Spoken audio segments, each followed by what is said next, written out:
Nampaknya guys, Harimau Melaya akan meninggalkan Indonesia guys. Ya, Timnas Malaysia baru-baru ini per 15 Desember melakukan program Revolusi Harimau Malaya yang dimotori oleh TMJ.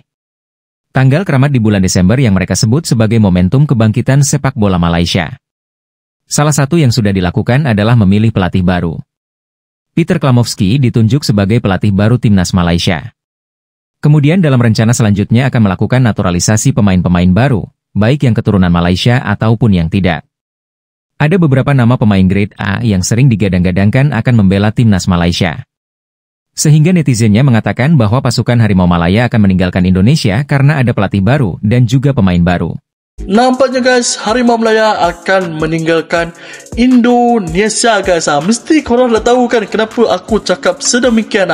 Okey, yang pertama-tama yang ditunggu-tunggu oleh peminat Harimau Melaya telah tiba guys, iaitu jurulatih untuk skuad Harimau Malaya telah diumumkan oleh FAM. Coach baru kita ini bukan dari Korea, bukan dari Jepun juga guys. Coach baru kita iaitu bernama Peter, kita panggil je Peter, iaitu berasal dari Australia. Okey, kedatangan coach baru Peter iaitu dari Australia ni akan mengubah dari segi mentality untuk pemain skuad Harimau Malaya kita akan datang nanti guys. Aku harap taktikal permainan dari segi sorak permainan akan mengubah segala-galanya untuk skuad Harimau Malaya untuk masa depan untuk melayakan Malaysia ataupun Harimau Malaya kita ke dalam skuad Piala Dunia yang akan datang guys. Aku harap Peter ataupun coach baru Harimau Malaya akan mengubah nasib ataupun akan mengubah dari segi corak permainan untuk skuad Harimau Malaya. Aku harap Peter atau coach Harimau Malaya ni akan menambah ataupun akan meningkatkan ranking skuad Harimau Malaya yang akan datang. Ya, aku tunggu sekarang untuk pemain skuad Harimau Malaya iaitu berkenaan mixed blood, iaitu pemain kacukan ataupun pemain berdarah Malaysia akan diumumkan guys. Tidak lama lagi iaitu ada seorang individu telah berjumpa dengan Presiden FIFA guys. Yang ini kita perlu tunggu guys untuk kemajuan skuad Harimau Malaya.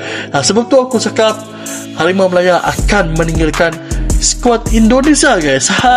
Sebab kita ada perubahan dari segi coach baru, ada perubahan dari segi pembangkang FAM, dari segi pembangkang skuad Harimau Malaya.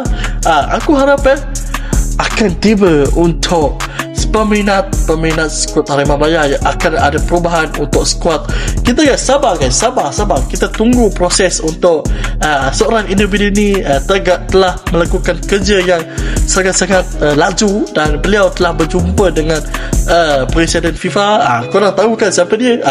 Aku malas nak cakap, nanti ada netizen Indonesia cakap kita mimpi. So kita tengok hasilnya nanti dan jangan lupa sokong skuad Harimau Malaya walaupun mereka di mana berada. Okey. Ya, sejak tahun 2023 hingga 2024, prestasi Timnas Malaysia mengalami situasi stagnan, baik di level ASEAN maupun Asia. Sehingga salah satu langkahnya adalah melakukan revolusi dengan mengganti pelatih dan mencari pemain-pemain baru. Dan inilah beberapa pemain yang katanya akan membela Timnas Malaysia. Kejutan lebih besar menanti apabila 5 pemain grade A dari Eropah didakwa mempunyai darah Malaysia dan berpotensi memperkuat pasukan kebangsaan. Josh Brownhill dari Burnley FC. Kapten Burnley yang berusia 29 tahun ini adalah enjin tengah yang tidak mengenal erti penat. Dengan nilai pasaran mencecah RM61 juta, Brownhill pastinya mampu menjadi nadi kekuatan Harimau Malaya jika memilih untuk menyarung jersey kebangsaan. Kiernan Dewsbury Hall dari Chelsea FC. Pemain tengah berbakat besar ini adalah antara nama paling mencuri tumpuan. Dengan tanda harga RM140 juta, bintang berusia 26 tahun ini memiliki kemampuan teknikal luar biasa yang sesuai untuk memperkukuh bahagian tengah Harimau Malaya. Marcus Tavernier dari Bournemouth FC. Pemain sayap lincah kelahiran Leeds ini memiliki nilai pasaran RM93 juta. Dikenali dengan kepantasan dan kreativiti serangan, Tavernier berpotensi menjadi senjata utama di bahagian serangan Malaysia. Milan van Ewijk dari Coventry FC.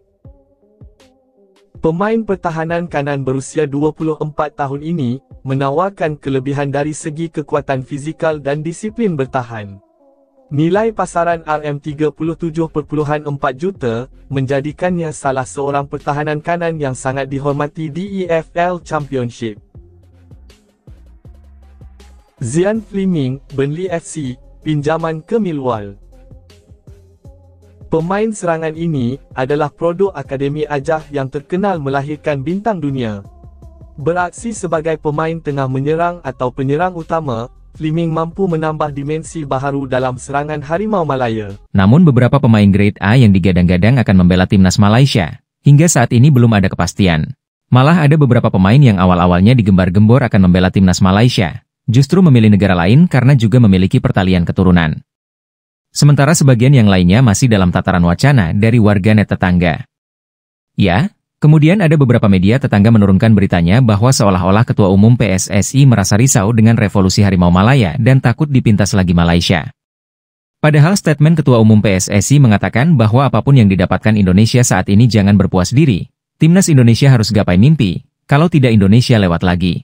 Saya baru dengar tadi dari sosial media Malaysia juga mau kembali membangun sepak bolanya.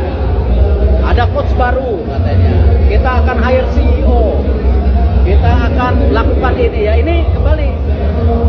Apapun yang kita sudah dapatkan hari ini jangan berpuas diri. Kita harus moving forward gitu. Harus jaga mimpi kita. Kalau tidak ya kita lewat lagi. Nah, pernyataan lewat lagi bukan berarti takut dilewati oleh timnas Malaysia. Tetapi hal tersebut dimaksudkan untuk memacu timnas Indonesia agar tidak berpuas diri dengan apa yang ada, namun terus bergerak maju dan terus berbenah agar bisa bersaing pada level-level tertinggi.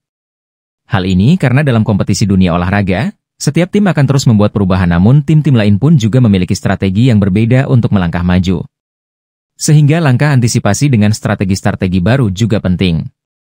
Oke, secara level kompetisi yang akan diarungi oleh dua negara bertetangga ini pada tahun 2025 ada banyak berbeda. Timnas Malaysia akan melakoni kualifikasi Piala Asia 2027 dengan harapan bisa lolos. Sementara Timnas Indonesia Senior akan kembali melanjutkan persaingan dari Maret 2025 untuk memperebutkan tiket ke Piala Dunia 2026, dan pada beberapa kelompok umur. Garuda Muda akan mengikuti beberapa ajang level Asia dan dunia setelah Timnas Indonesia lolos ke ajang-ajang tersebut. Oke, terima kasih sudah menonton video ini hingga usai.